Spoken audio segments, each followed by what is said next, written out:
સમાચારમાં આગળ વધીએ તો મોરબીના જેતપુર ગામે વીજલાઈન કામગીરીને લઈને ખેડૂતોમાં ભારે રોષ જોવા મળી રહ્યો છે। ખેડૂતોનો આક્ષેપ છે કે સમગ્ર ઘટનાને ખેડૂતો અને પોલીસ વચ્ચેનું ઘર્ષણ તરીકે રજૂ કરવામાં આવી રહી છે, જ્યારે વાસ્તવમાં કંપની દ્વારા ભાડે લાવવામાં આવેલા લોકોના સહારે ખેડૂતો પર દબાણ અને મારપીટ કરવામાં આવી હતી। ખેડૂતોના જણાવ્યા અનુસાર તેમની જમીનમાંથી વીજલાઈનની કામગીરી હાથ ધરવામાં આવી છે, પરંતુ આજ દિન સુધી અસરગ્રસ્ત ખેડૂતોને કોઈ વળતર ચૂકવવામાં નથી આવ્યું। બીજી તરફ વાવણીની મોસમ શરૂ થઈ ગઈ હોવા છતાં ખેતરોમાં જેસીબી અને અન્ય મશીનો દ્વારા કામગીરી ચાલુ રાખવામાં આવતા પાક અને જમીનને નુકસાન થઈ રહ્યું હોવાનું ખેડૂતો જણાવી રહ્યા છે। આક્રોશિત ખેડૂતો દ્વારા કેટલાક રાજકીય આગેવાનો સામે પણ ખુલ્લી નારાજગી વ્યક્ત કરવામાં આવી રહી છે।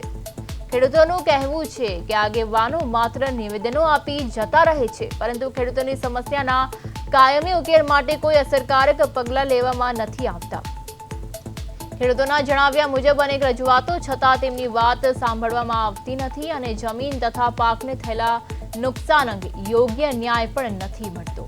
વાવણીના મહત્વના સમયમાં ચાલી રહેલી આ કામગીરીને કારણે ખેડૂતો આર્થિક તેમજ માનસિક મુશ્કેલીઓનો સામનો કરી રહ્યા હોવાનું તેમણે જણાવ્યું હતું।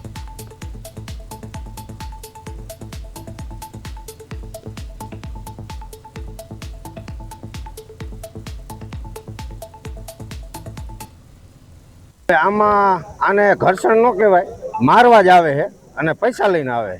ભાડે આવ્યા છે બધાય, એટલે એ ભાડે આવ્યા છે ને એના માટે અહીંયા આવવું પડે છે।